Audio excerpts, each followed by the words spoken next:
욥기는 어려운 책입니다. 욥기를 읽고 해석하는 것은 쉽지 않습니다. 그만큼 욥기는 깊은 은혜의 말씀, 깊은 진리를 담고 있는 하나님의 말씀입니다. 욥기를 가볍게 한번 읽으면 위로를 받습니다. 욥은 참 의로운 사람, 믿음 지키고 산 사람인데도 고난을 받았구나. 욥의 이야기가 내 인생하고 비슷한 것도 있구나. 사람이 믿음 지키고 의롭게 살아도 고난을 당하네.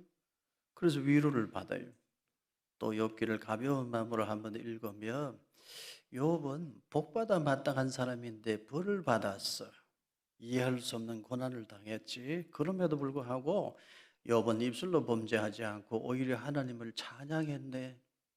주신 분도 하나님, 가져가신 분도 하나님, 하나님의 이름이 찬양을 받으시기를 원합니다. 그래, 믿음이 난 이런 거지. 조건 따져 믿는 건 믿음이 아니야. 절대 신앙을 가져야지. 하나님, 나에게도 어떤 경우에도 하나님을 찬양하는 절대 믿음을 주옵소서. 이렇게 은혜도 받아요. 욥기를 한번 가벼운 마음으로 읽으면 위로가 되고 은혜가 됩니다. 그런데 욥기를 조금 진중한 마음으로 찬찬히 두 번을 읽으면 마음이 복잡해져요. 욥기를 조금 깊이 들여다보고 세 번을 읽으면 마음이 심란해집니다. 이게 무슨 말씀이지? 욥이 고난을 당해서 인생이 그럴 수 있지. 그런데 욥이 재산을 다 잃어버린 것 이해가 돼. 그럴 수도 있을 거야. 욥이 건강을 잃어버리고 명예를 잃어버린 것 그것도 그럴 수 있지. 이해가 돼. 그런데 욥의 자녀들까지 다 죽게 한 것은 뭐야? 우리 하나님이 그런 하나님이신가? 욥기를 세 번을 읽으면 마음이 복잡해져요. 심란해져요. 이게 도대체 무슨 말씀인가? 마음이 굉장히 혼란스러워지는 것을 느끼게 됩니다. 그리고 욥기를 읽어보면 더 심란해지는 말씀이 있어요. 사탄이 하나님 앞에 서요. 사탄은 이미 쫓겨난 자인데 어떻게 하나님 앞에 서지? 그리고 사탄이 하나님의 의전회의에 참여해서 하나님께 막 제안을 해요. 또 하나님은 더 이해가 안 되는 게 그 사탄의 이야기를 들어주셔. 그리고는 사탄에게 욥을 넘겨요. 내 종 욥, 몸에는 손대지 마라. 그리고 어디 네가 원하는 대로 한번 해보라. 하나님이 사탄의 이야기를 듣고 사탄에게 의로운 사람 욥을 넘기신단 말이죠. 이게 도대체 무슨 말씀인가? 이해가 잘 안 돼요. 마음이 굉장히 복잡해집니다. 도대체 무슨 뜻이지? 성경을 읽고 또 읽어봅니다. 그래도 욥기는 성경을 읽을수록 복잡해져요. 심란해집니다. 욥기는 시가서로 분류되는 성경입니다. 욥기, 시편, 잠언, 전도서, 아가서까지 시가서로 분류를 하는데 시와 노래로 하나님과 인간의 이야기를 담은 말씀이다. 그래서 시가서로 분류해요. 그리고 또 욥기를 어떻게 분류하느냐? 지혜 문학으로 분류해요. 문학이다. 인생의 고난을 어떻게 이해할 것인가에 대한 지혜를 주는 책으로 분류합니다. 욥기를 마음 편하게 문학 작품으로 읽어버리면 해석이 쉬워져요. 특별한 교훈을 주기 위해서 욥이라는 가상인물을 설정해서 욥이 극한의 고난을 당하는 것으로 이야기를 풀다가 그 이해할 수 없는 고난을 당했을 때에도 욥이 끝까지 하나님 배신하지 않고 하나님 찬송하고 하나님 믿는 것을 보여주면서 믿음이란 어떤 것인가 이걸 보여주는 책이다. 이렇게 해석하면 마음은 좀 편해질는지도 몰라요. 욥기에 나오는 욥은 가상인물이다. 실제 인물이 아니야. 그러니까 욥이 당했던 고난도 실제로 당한 고난이 아니지. 문학 작품에 나오는 이야기야. 특별한 교훈을 주기 위하여 서 내려간 허구의 이야기일 뿐이다. 이렇게 해석하는 분들도 있습니다. 이해가 잘 안 되니까요. 그러나 욥기는 허구의 책이 아닙니다. 욥은 실존 인물입니다. 가상 인물이 아니에요. 욥기 1장 1절에 우스 땅에 욥이라 불리는 사람이 있었다 성경이 말씀해요. 지어낸 이야기가 아니고 실제 인물입니다. 욥기 42장에 욥이 140년을 살았다. 아들, 손자 4대를 보았고 나이가 차서 죽었다. 실존 인물인 것을 성경이 말해요. 에스겔 14장 20절에 욥의 이름이 누구와 함께 등장하느냐? 노아, 다니엘, 그리고 욥 이렇게 실존 인물들과 같이 욥의 이름이 나와요. 야고보서 5장 11절에 욥의 인내를 말씀하고 있어요. 욥기에 나오는 욥은 가상인물이 아니고 실제 인물입니다. 욥기는 지어낸 문학 작품이 아니고 욥기는 성령님 감동하심으로 기록하신 하나님의 말씀입니다. 욥은 우스 땅에 오래전 우스 땅에 살았던 실제 인물입니다. 욥이 살았던 시대를 족장 시대, 아브라함 시대 정도로 추정하는 이유가 있어요. 그 아브라함 시대에는 화폐 단위가 없었거든요. 그래서 그 사람 재산이 얼마나 되냐 그러면 그 사람 낙타가 몇 마리야, 나귀가 몇 마리야, 소는 몇 마리고 양은 몇 마리야, 그리고 종은 얼마나 거느리고 있지, 이걸로 그 사람의 재산을 이야기하던 시대인데 욥기에 욥을 그렇게 표현하거든요. 낙타가 몇 마리, 소가 몇 마리 이렇게 표현한단 말이죠. 그래서 그 아브라함 시대 족장 시대 인물이다 이렇게 추정합니다. 그리고 욥이 살았던 우스 땅은 어디냐? 정확하게 몰라요. 분명한 것은 이스라엘 지경은 아닙니다. 이스라엘 외곽 에돔 땅이었을 것이다. 그러면 이 욥이라는 인물은 에서의 후손이겠지 이렇게 생각하는데 정확하게 알 수는 없습니다. 욥의 이름도 정확히 몰라요. 욥의 이름의 뜻이 뭔가 핍박받는 자, 욥의 이름의 뜻이 하나님이 어디 계시뇨 이런 뜻이다. 욥의 이름의 뜻은 회개하고 회개하는 자라는 뜻이다. 그걸 어디에서 온 것으로 보느냐에 따라서 욥의 이름에 대한 해석도 달라져요. 욥기는 처음 쉽게 한 번 읽으면 굉장히 편한데 두 번, 세 번을 읽으면 굉장히 복잡해져요. 아주 심란해집니다. 깊이 들여다보면 들여다볼수록 욥기는 복잡한 책입니다. 더 어려운 난제가 있습니다. 욥기 1장 6절을 우리 같이 읽겠습니다. 하루는 하나님의 아들들이 와서 여호와의 앞에 섰고 사탄도 그들 가운데 온지라. 이 말씀 해석하는 게 쉽지 않아요. 하나님의 아들들이 하나님 앞에 섰다. 이건 천사들을 가리키는 것입니다. 히브리어의 벤이라는 단어, 아들이라는 단어인데 아들이라는 뜻도 있지만 손자, 신복, 신하들을 가리키기도 해요. 그러니까 여기 하나님의 아들들이 하나님 앞에 섰다는 것은 하나님이 부르시는 하나님의 신복, 천사들이 하나님 앞에 도열에 서 있었다 이런 뜻입니다. 그런데 그 다음 말씀 해석이 잘 안 돼요. 사탄도 그들 가운데 온지라. 사탄은 이미 쫓겨난 자거든요. 그런데 하나님의 의전회의에 사탄이 어떻게 들어와 참석하고 있나 이거죠. 사탄이 누군가? 사탄의 정체를 알아야 됩니다. 베드로후서 2장 4절에 하나님께서 범죄한 천사들을 용서하지 아니하셨다 말씀하죠. 사탄은 범죄하고 타락한 천사들입니다. 또 유다서 1장 6절에 하나님께서 자기 지위를 지키지 아니한 천사들, 자기 처소를 떠난 천사들, 자기가 하나님 노릇하려고 했던 천사들, 그들이 쫓겨났다고 말씀하죠. 사탄은 자기 지위를 지키지 아니하고 자기가 하나님 노릇하려고 했던 천사들이에요. 쫓겨난 자들입니다. 요한계시록 12장 9절에 있는 말씀 우리 같이 읽겠습니다. 큰 용이 내쫓기니 예뱀 곧 마귀라고도 하고 사탄이라고도 하며 온 천하를 꿰는 자라. 그가 땅으로 내쫓기니 그의 사자들도 그와 함께 내쫓기니라. 마귀 사탄 같은 말이요. 히브리어의 세이튼 사탄이고 헬라어의 디아볼로스 마귀예요. 사탄 마귀는 같은 말인데 이는 하나님 앞에 범죄하고 타락하여 쫓겨난 자들이요. 쫓겨난 자들, 이미 쫓겨난 자들입니다. 베드로전서 5장 8절 말씀 같이 읽습니다. 건신하라 깨어라 너희 대적 마귀가 우는 사자같이 두루다니며 삼킬 자를 찾나니 마귀는 쫓겨나서 땅으로 쫓겨나서 여기저기 두루두루 돌아다녀요. 왜요? 삼킬 자를 찾으려고.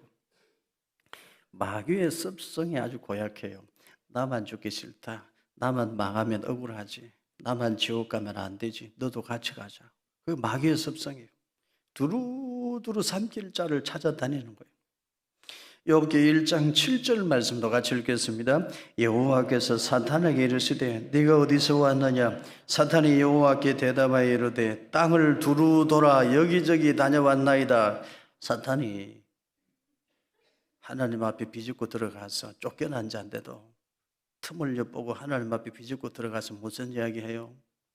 두루두루 땅에 돌아다니고 왔나이다 이렇게 말해요. 왜? 참수하려고.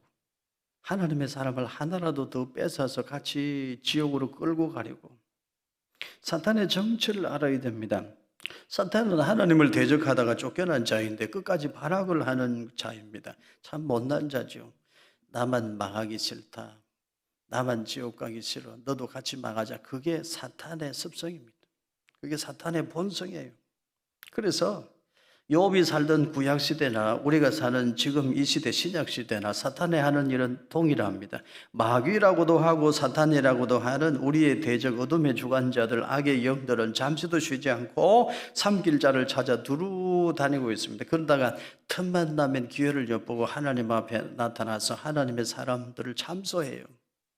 그 사람 진짜 믿는 사람인 줄로 압니까? 그 사람 천국 백성인 줄로 압니까? 그러면서 하나님의 사람들을 정죄하고요. 한 사람이라도 더 데리고 망하는 길로 어둠의 구렁텅이 속으로 끌고 가려고 하는 거예요. 욥기 1장 9절을 보십시오. 사탄이 여호와께 대답하여 이르되 욥이 어찌 까닭없이 하나님을 경외하리까? 사탄은 참소하는 자예요. 사탄이라는 이름의 뜻이 참소하는 자, 이간질하는 자 그런 뜻입니다. 사탄이 하나님 앞에 틈새를 엿보고 비집고 들어와서 참소해요. 욥이 까닭 없이 하나님 믿겠습니까? 욥이 이유 없이 하나님 섬기는 줄 압니까? 하나님 욥의 믿음이 절대 믿음인 줄로 아시나 본데 아닙니다. 욥의 믿음도 조건부 신앙입니다. 하나님 착각하지 마세요. 하나님께서 저 욥에게 가정의 복을 주시고 물질의 복을 주시고 재물의 복, 명예의 복을 주시고 욥에게 필요한 모든 복을 다 주시니까 욥이 하나님 감사합니다. 그러면 내가 하나님 믿겠습니다 하고 욥이 하나님 믿는 것이지. 욥의 믿음도 절대 믿음 아닙니다. 하나님 저 욥에게 주신 축복 거두어 가 보십시오. 가정 축복, 건강 축복, 물질 축복 다 가져가 보십시오. 내가 장담하건대 저 욥도 하나님 비난하고 저주하고 하나님께 등을 돌릴 것입니다. 이렇게 욥이 이간질해요. 욥에게 그런 정죄를 뒤집어 세우고 사탄이 이간질을 해요. 이해가 됩니다. 사탄이 원래 그런 존재니까요. 사탄이 욥을 비방하고 정죄하고 하나님과 욥 사이를 이간질하려고 하고 거기까지 이해가 돼요. 그런데 욥기 1장 11절과 12절을 읽어보면 이해가 잘 안 돼요. 한번 읽어봅시다. 이제 주의 손을 펴서 그의 모든 소유물을 치소서 그리하시면 틀림없이 주를 향하여 욕하지 않겠나이까? 여호와께서 사탄에게 이르시되 내가 그의 소유물을 다 네 손에 맡기노라. 다만 그의 몸에는 네 손을 대지 말지니라. 사탄이 곧 여호와 앞에서 물러가니라. 쫓겨난 사탄이 틈새를 비집고 들어와 하나님 앞에 나타나서 한다는 말이 여기저기 두루 돌아다녀 왔는데요. 욥이라는 사람도 절대 신앙으로 하나님 믿는 사람 아닙니다. 하나님께서 욥에게 많은 복을 주시니까 그렇죠. 주신 복을 거두어 드리면 저 욥도 하나님께 등 돌릴 겁니다. 사탄이 그렇게 말했어요. 거기까지는 이해가 된다고 합시다. 그 다음 이해가 안 돼. 하나님이 그 사탄의 이야기를 듣고 욥을 사탄에게 넘겨요. 다만 저 욥의 몸에는 손대지 말라. 나머지를 어디 네가 하고 싶은 대로 해보라 하고 욥을 사탄에게 넘겨요. 이건 이해가 안 돼. 하나님의 사람을 사탄에게 넘깁니까? 하나님의 사람이 고난당하도록 내버려 두시는 분인가요? 하나님 그러면 안 되는 분이잖아요. 하나님이 어떻게 그 나쁜 사탄의 말을 듣고 그 사탄의 말대로 따라한다는 말입니까? 그런 나쁜 사탄의 손에 하나님이 어떻게 의로운 사람, 그렇게 의로운 사람을 넘긴단 말입니까? 그래서 욥이 고난을 당하는데 건강 잃고 재산 잃고 그 정도는 이해가 되겠는데 자식들까지도 사탄이 다 치는데도 그것까지도 하나님이 허락하셨다, 이거 이해가 안 돼. 저는 이해가 안 됐어요. 솔직히 이해가 안 됐어요. 여러분 이해가 됩니까? 내 이놈 사탄아 물러가라. 그래야 하나님이지. 내 종 욥이 얼마나 의로운 사람, 믿음의 사람인데 네가 내 종 욥을 괴롭히겠다고? 안 돼 이놈아, 사탄아 물러가라. 그래야 하나님이지. 그렇지 않아요?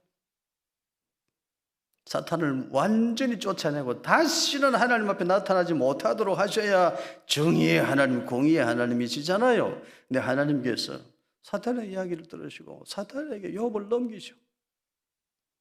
저는 이해가 안 됐어요. 하나님은 그러시면 안 되는 분이잖아요. 어떻게 그렇게 하나님 경외하고 믿음 지키고 살려고 발버둥치는 욥을 사탄에게 넘긴단 말입니까? 그렇게 정직하고 진실하게 살려고 몸부림치는 사람, 그런 의로운 사람 욥을 사탄에게 넘겨서 재산 다 잃게 만들고, 그런 의로운 욥을 사탄에게 넘겨서 명예도 다 빼앗아 버리고 기와 쪽으로 몸을 끓도록 건강도 다 치시고 심지어 자식들까지 다 죽게 만들다니, 이건 저는 아무리 풀려고 해도 욥기가 풀리지 않았어요. 심란해져. 마음이 복잡해져. 그래서 욥기를 읽을 때 이렇게 해석하죠. 욥기는 하나님의 주권을 말씀한다. 이해할 수 없는 고난을 당해도 참된 믿음은 하나님을 거역하지 않는 것이다. 하나님 주신 믿음은 절대 믿음이다. 인간 이해의 범주를 벗어나는 일을 당할 때에도 하나님은 나의 하나님이십니다, 이거 고백하는 것이 진짜 믿음이다. 구원받은 믿음이란 말이야. 이해할 수 없는 일, 인과응보의 법칙이 나에게 너무너무 억울하게 작용될 때, 그때에도 하나님, 내가 하나님께 순종하나이다, 그 믿음이다. 욥기는 절대 믿음을 이야기하는 하나님의 말씀이다, 이렇게 해석합니다. 맞습니다. 그 말씀 맞고 그 해석도 맞습니다. 그런데 글쎄요, 하나님의 주권이 하나님의 사람을 사탄에게 넘기기도 합니까? 그게 하나님의 주권인가요? 하나님의 주권이라는 말은 맞지만 하나님의 사람을 사탄에게 넘겨서 그 자식들까지 죽게 만든다, 그게 하나님의 주권을 말씀하기 위해서 하나님께서 욥이라고 하는 의로운 사람에게 그런 고난을 주셨다? 이해가 잘 안 돼요. 내가 아는 하나님은 그런 분은 아니시오.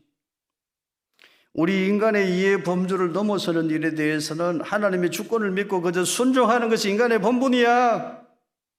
그 말씀도 맞고 그 해석도 맞습니다. 인과응보의 법칙을 벗어나는 일들 앞에서도 흔들리지 않고 인내하는 믿음이 진짜 믿음이지, 그 해석도 맞아요.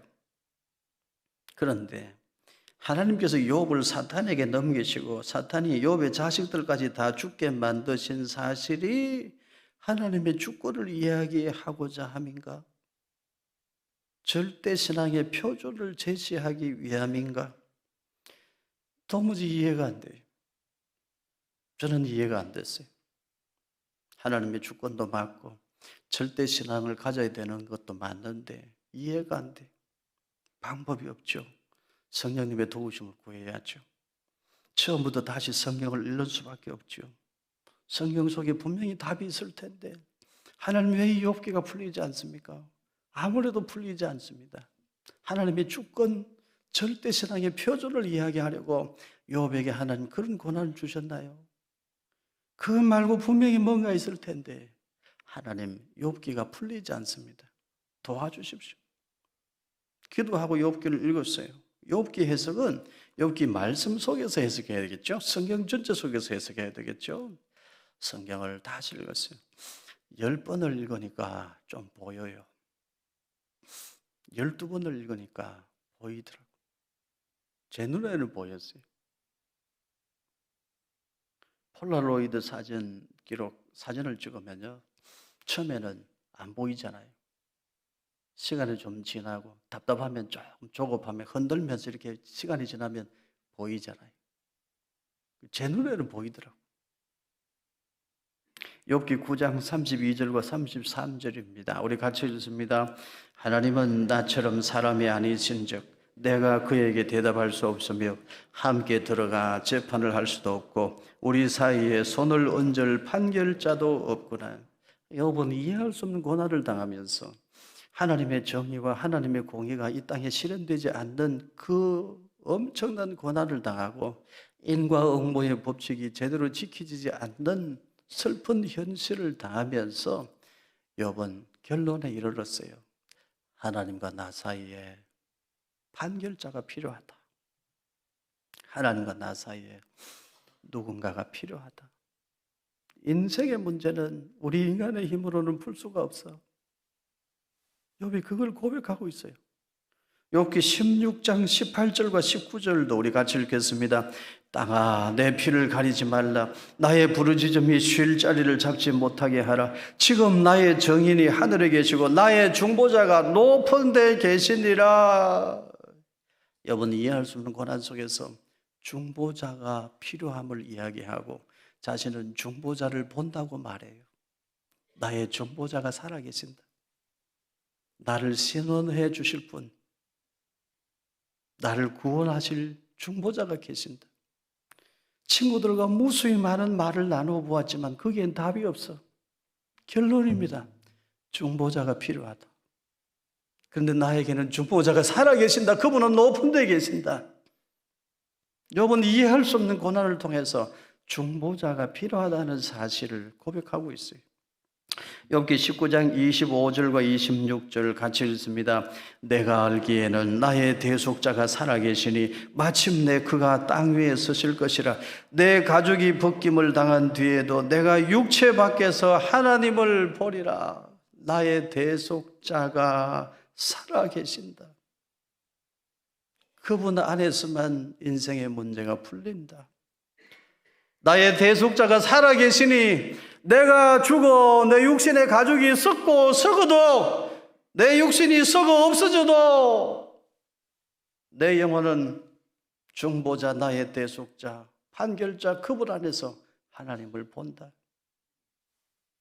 욥기는 중보자의 필요성과 필연성을 말씀하는 하나님의 말씀입니다.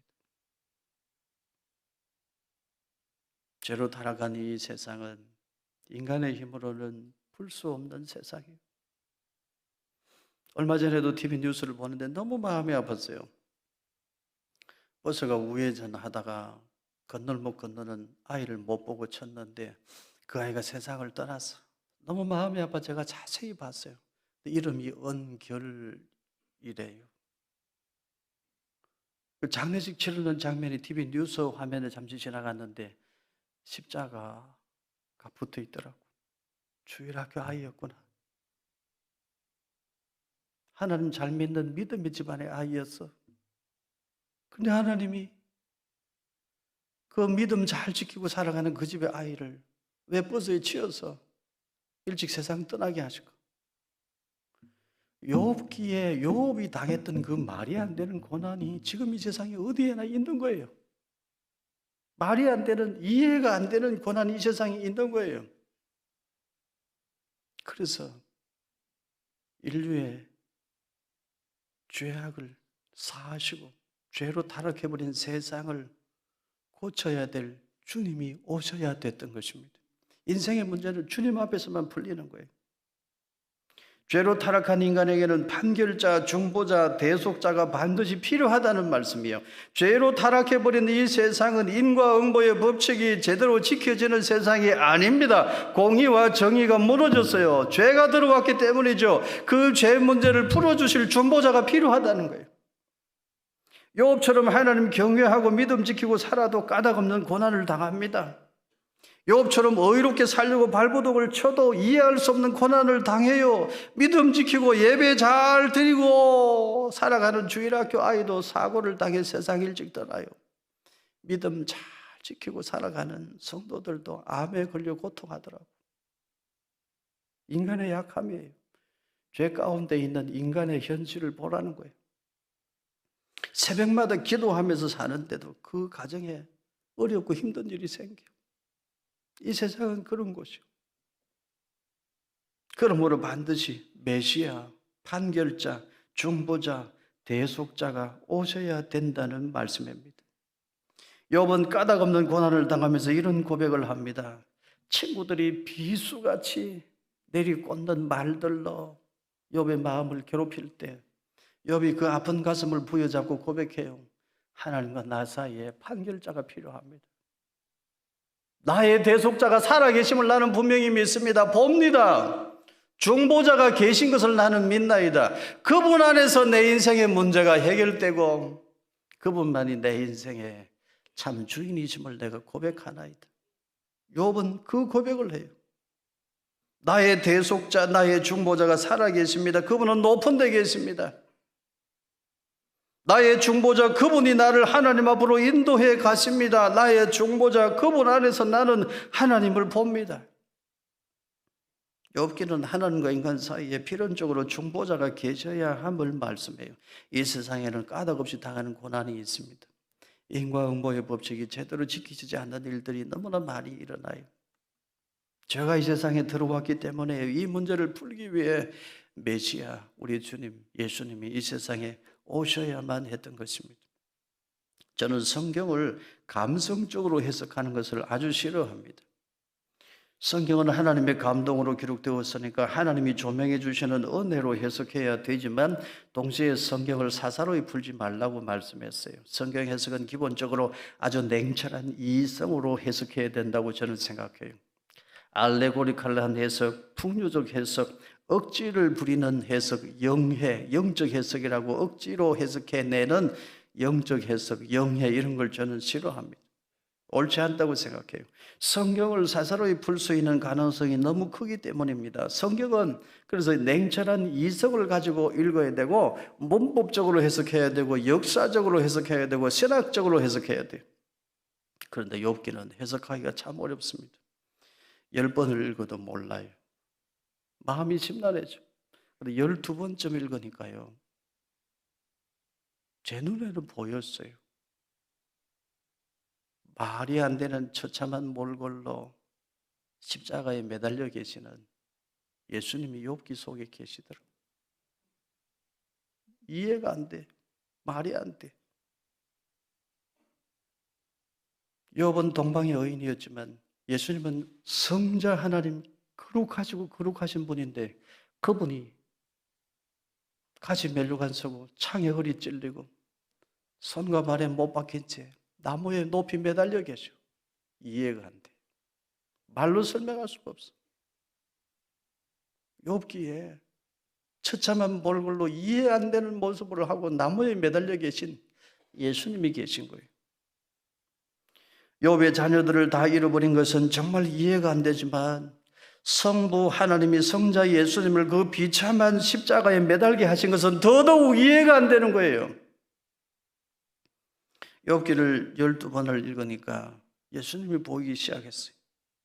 까닭없이 고난당하시고 까닭없이 정죄당하시고 까닭없이 모든 것을 다 빼앗기시고 무덤에까지 내려가신 예수님이 보였어요. 욥이 하루아침에 자식들을 다 잃어버렸을 때 하늘이 무너져 내리는 것 같아 제 가운데 앉아서 울고 또 울었던 욥의 그 눈물 속에 하나님의 눈물이 있는 것을 보았어요. 성자 예수님이 처참한 몰골로 십자가에 달려 라마 라마 엘리 엘리 라마 사박다니 나의 하나님 어찌하여 나를 버리셨나이까. 엘리 엘리 라마 사박다니 나의 하나님 나의 아버지 어찌하여 나를 이렇게 버리시나이까. 예수님이 나무에 매달려 울부짖을 때 하나님은 침묵하셨어요. 모른 척 하셨어요. 죄에 빠진 인간의 죄값을 온전히 대속함으로 그 어느 누구도 우리를 정죄하지 못하도록 성자 예수님으로 하여금 우리의 죄값을 온전히 다 치르도록 하시기 위해 하나님은 성자 예수님이 십자가에 달려 저절히 울부짖을 때 얼굴을 돌리고 모른 척 하셨어요. 욥기 속에 그 하나님의 눈물이 있더라고요. 그렇구나. 욥은 특별한 사명을 받은 사람이구나. 이 세상에 오실 메시아 예수님을 미리 보여주는 특별한 사명을 받은 사람이야. 그래서 말이 안 되는 그런 고난을 당했구나. 욥의 자녀들도 참 가슴 아프지만 욥의 자녀들도 사명자들이라 그런 고난을 당했는데 하늘나라에서 하나님이 특별 위로를 하실 것이고 우리가 알지 못하는 신령한 은혜로 이미 채워주셨을 것이다. 다만 욥에게 일어났던 일들은 일상에서 우리 일반인들에게는 일어나는 일이 아니야. 이해할 수 없는 고난, 정의와 공의가 왜곡되고 삐뚤어진 세상을 보여주는 특별한 사명, 메시아, 중보자, 판결자가 오셔야 된다는 사실을 보여주는 사명을 가져서 그런 고난을 당한 것이니 욥에게 일어난 일은 우리 일상에서 우리 일반인들에게 일어나는 일은 아니니 걱정할 것이 없다. 하나님이 그렇게 말씀해 주시는 것 같았어요. 다만 지금도 사명자라고 하면 살아도 죽어도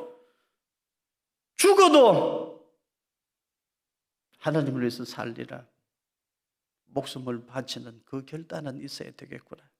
저는 욥기를 읽으면서 이렇게 욥기가 풀렸어요.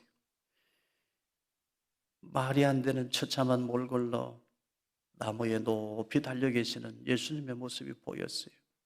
사랑하는 성도 여러분, 여러분들도 성경 속에서 예수님을 바라보고 예수님을 만나는 은혜를 누리고 사시기를 축복합니다. 성경을 읽다가 이해가 안 되는 부분이 있어요. 억지로 해석하면 안 돼요. 성령님의 도우심을 구하며 기다려야 돼요. 그리고 성경을 해석할 때 원칙을 지켜야 됩니다. 단어의 의미를 명확하게 규명해야 되는데 그 단어는 그 문단 속에서 해석해야 돼요. 그리고 그 문단은 성경 전체 속에서 해석해야 됩니다. 예수님께서 성경 전체를 해석해 주신 구절이 있습니다. 요한복음 5장 39절입니다. 우리 같이 읽겠습니다. 너희가 성경에서 영생을 얻는 줄 생각하고 성경을 연구하거니와 이 성경이 곧 내게 대하여 정언하는 것이니라. 예수님의 성경 해석입니다. 욥기도 예수 그리스도를 정언하는 하나님의 말씀입니다. 특별히 욥이 까닭없이 당한 고난은 예수님이 까닭없이 당한 고난을 보여줍니다. 성경 66권은 우리에게 말씀합니다. 예수님이 까닭없이 고난당하신 것은 우리가 아직 죄인 되었을 때부터 우리를 사랑하시는 하나님의 말이 안 되는 사랑, 논리적으로는 설명할 수 없는 사랑, 절대 사랑, 무조건적인 사랑인 것을 말씀합니다. 사랑하는 성도 여러분, 여러분 모두 성경 속에서 예수님을 깊이 만나는 그 은혜를 꼭 누리고 사시기를 예수님 이름으로 축복합니다. 성경 속에서 예수님을 만나 예수님을 깊이 생각하는 중에 오늘보다 내일, 내일보다 그리고 그 다음은 우리 예수님을 더 닮고 더 닮아 믿음의 향기 나는 성도 되기를 예수님 이름으로 축복합니다.